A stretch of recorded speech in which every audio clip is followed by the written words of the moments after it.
This swatch may look complicated, but it's actually just a clever stitch arrangement and a technique called racking on a double bed knitting machine. In this video, I'll show you a couple of favorite swatches and then give you a quick demo of how to have straight stitches and slanted stitches all in the same row. Welcome! Hello, I'm Olga Lynn Jolly. I've been working with knitting machines for decades, designing, experimenting, exploring stitch patterns, and teaching.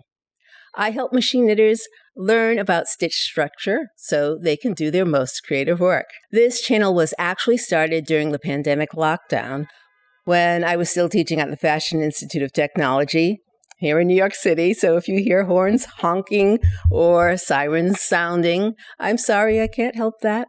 I was teaching remotely, and this channel was full of demos on the Zippy Loom. Knitting machine faculty taught on the Zippy because we couldn't insist that students all buy their own knitting machines, but students could learn the basic knitting machine operations on the Zippy. I'm relaunching this channel inspired by other YouTube machine knitters. I want to contribute what I love most about knitting on the machines: texture. What keeps me fascinated is the variety of textures you can create by repeatedly pulling one loop through another and by shifting stitches.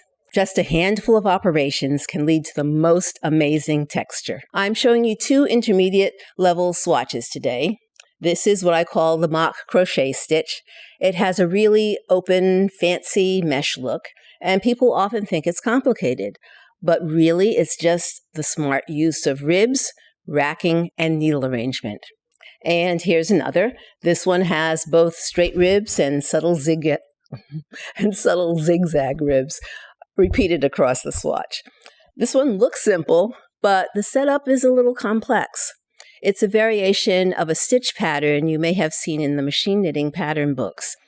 This particular swatch was prompted by a question from an enrollee who is in one of my courses. Anne has a love of experimenting with stitches, as I do. We always ask the what would happen questions, like, what would happen if I knitted this pattern with a smaller stitch size in the back bed? Or what would happen if I tucked going in one direction on the front bed and knitted going in the other direction? Or what would happen if I made the ribs a little bit wider? That's what Anne was working on. She wanted to place 3 or more straight stitches and 3 or more slanted stitches in the same row with a couple of purls in between. It's more difficult than it sounds. The pattern books just show this pattern with ribs that are 2 stitches wide. Here's the problem. If you add just 1 stitch to each rib to make it wider, the pattern of straight ribs and zigzags gets messed up. You don't get the distinct groups of straight ribs and zigzag ribs, but there is a way to do it. And I'll get to it in a moment.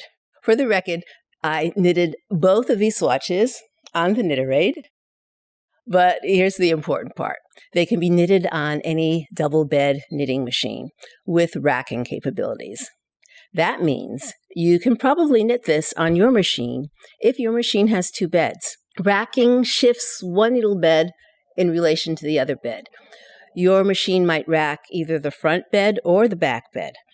If your machine is a Superba or a Japanese style machine like a Brother or Silver Reed, the front bed will be moving.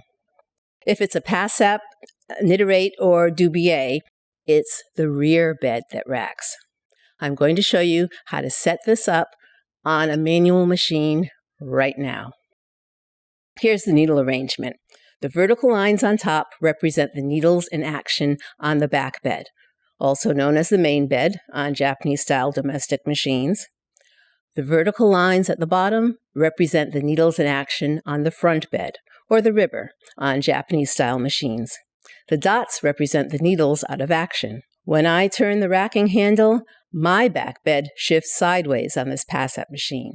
That's the start of making slanted stitches, but it's not that simple. One of the rules of racking states that in order for a slanted stitch to show, one stitch must pass in front of or behind another stitch. You can see those stitches slant as I rack. You then need to knit a row with the needles in the new position to lock the slanted stitches in place. That's where you'll see the zigzag stitches on your swatch. When a stitch does not cross in front of or behind another stitch, you'll have straight ribs. Sometimes we need to have needles out of action to keep the front and back bed stitches from crossing. Whether you rack to the right first or to the left first will depend on whether your front bed is racking or your back bed is racking. Just pay attention to which stitches are crossing others on the opposite bed when you rack. With this particular setup and my rear bed racking machine, I'll be racking to the left first. And that's just part of it. The rules of racking are fascinating. We go deep in my racking workshop, but let's get to the knitting sequence. Remember, we want certain stitches to cross to create the subtle zigzags. Rack in your first direction, with both beds set to knit 2 carriage passes. Rack back, 2 carriage passes. That's the whole sequence. Now repeat.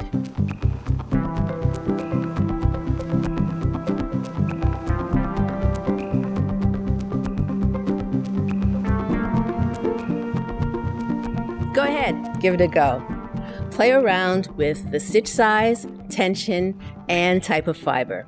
If you're really adventurous, increase the number of stitches in a rib.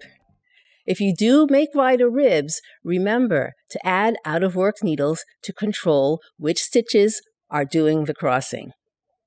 Here are the 2 stitch patterns I showed, this time with different yarns. The mock crochet with its airy open texture, and the swatch that has both ribs and zigzags, this time without plaiting. Both are good examples of how racking can totally transform ribs. And that's what I love about machine knitting and developing stitch patterns. Sometimes it's complicated and sometimes it's straightforward. But it's always interesting and fun to figure it out. So I hope you'll join me on this channel. I'll be posting stitch patterns and some of my projects and tips. Till next time.